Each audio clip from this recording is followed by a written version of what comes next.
John Davison Rockefeller was born on July 8, 1839, and died on May 23, 1937. Rockefeller was one of the most iconic people of his time, and the extent of his influence on the economy and the business world is inconceivably vast. He's been given many titles, including one of the greatest business leaders and philanthropists of the 19th century. Rockefeller was credited with revolutionizing the petroleum industry and defined the structure of modern philanthropy. First, I want to define what a futurist is. As a noun, a futurist is a person who studies the future and makes predictions about it based on current trends. As an adjective, a futurist is relating to a vision of the future, especially one involving the development of technology. This slidecast will address both definitions and how they apply to Rockefeller throughout various times in his life and career. His upbringing was something to be questioned, but he was taught lessons in his early years which would shape him as the revolutionary business leader he became. He's the son of William Avery Rockefeller and Eliza Davison. His father was a dubious traveling salesman known as Big Bill and Devil Bill. Rockefeller's father taught him to trade dishes for platters and to always come out on the winning end of a deal. While his father traveled and made his living off various schemes and tricks, Rockefeller's mother had other lessons to teach her son. She showed him hard work, generosity, and that willful waste. With his parents' teachings, Rockefeller's knack for business appeared at a very young age. He started his career as a teenager raising turkeys, selling potatoes, candy, and eventually loaning small sums of money to his neighbors. At such a young age, Rockefeller's mind is already set for long-term satisfaction and the increase of his own wealth. His first brilliant move was to jump into the oil industry and the creation of Standard Oil. Rockefeller sensed an opportunity in the oil industry in the early 1860s. He established an oil refinery near Cleveland, and within 2 years it was the largest in the area. In 1870, Rockefeller incorporated Standard Oil and grew it to one of the largest shippers of oil and kerosene in the country. In this same year, Rockefeller started what was called the Cleveland Conquest, as he bought out 22 of his 26 Cleveland competitors, and by the end of 1870, Standard Oil was refining over 90% of the oil in the United States. As Rockefeller dominated the oil industry through horizontal integration, he began to seek further control. Rockefeller's vision for success involved constant integration and always having a large cash position. He's one of the first to implement a vertical integration strategy into his business plan. If you take a look at an engram of vertical integration, you can see its popularity only began to rise in the 1920s, long after Rockefeller had retired. This is but one of the major influences Rockefeller has had on the business world. He understood that if he were to have a hand in the entire process of his production, he was able to protect his company from market volatility. Such a common business practice in companies today was so scarce in Rockefeller's time.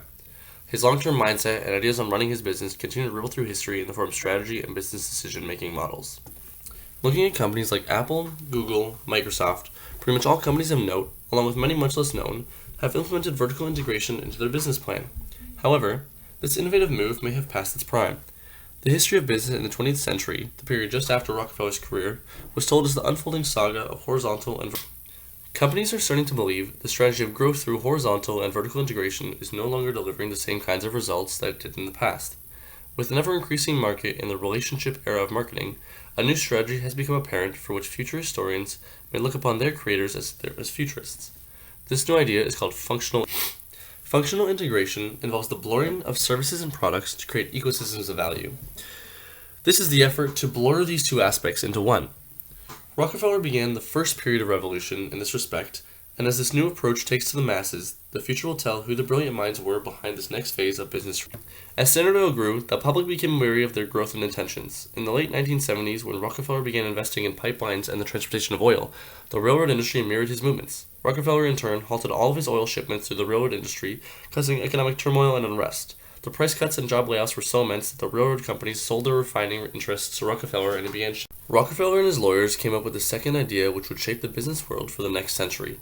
They invented the trust, which was a corporation of corporations. 9 trustees, including Rockefeller, ran the 41 companies that made up this trust. Standard Oil's power in the industry had become almost unlimited. Their practices of underselling, secret transportation rebates, and differential pricing all brought forward various attacks from journalists and politicians. These monopolistic methods eventually gave momentum to the antitrust and Great Merger movements. The Great Merger movement ran from 1895 to 1904 and made radical changes in the competitive structure of American history. Over 1,800 different firms disappeared to consolidations, many of which acquired substantial shares in the markets they operated in. More than half of these consolidations absorbed more than 40% of the industry, and nearly a third reserved. As trusts began to dominate the economy, the people looked towards the government. The 19th century was a period where the government participated in a laissez-faire method of economic control. This meant that the government had little to no interference in economic activity, and the trust companies could grow at exponential rates. Eventually, the government was forced to step in, and they created what is now known as the Sherman Antitrust. This act stated 2 major points. The first was that every contract, combination in the form of trust or otherwise, or conspiracy, in restraint of trade or commerce among the several states or with foreign nations, is hereby declared to be illegal. And secondly, that anyone who participates in monopolies will be arrested for up to a year or fined up to $5,000 or any company. Rockefeller was able to capitalize on his brilliant systemic innovation for the rest of his career. As trust companies rose around him and antitrust movements grew stronger, he sat back and enjoyed the ride to retirement. By the time Standard Oil was dissolved in 1911, when the Supreme Court finally found them in violation of the Sherman Antitrust Act, Rockefeller was already retired and owned less than 1%. People may consider Rockefeller to be just as dubious as his father, but Rockefeller made a mark on history. Yes, his intentions may not have been the purest at heart, but he established major industrial change in the American economy. Rockefeller started the first trust company the world has ever seen, and single-handedly brought upon two great movements to conclude the 19th century.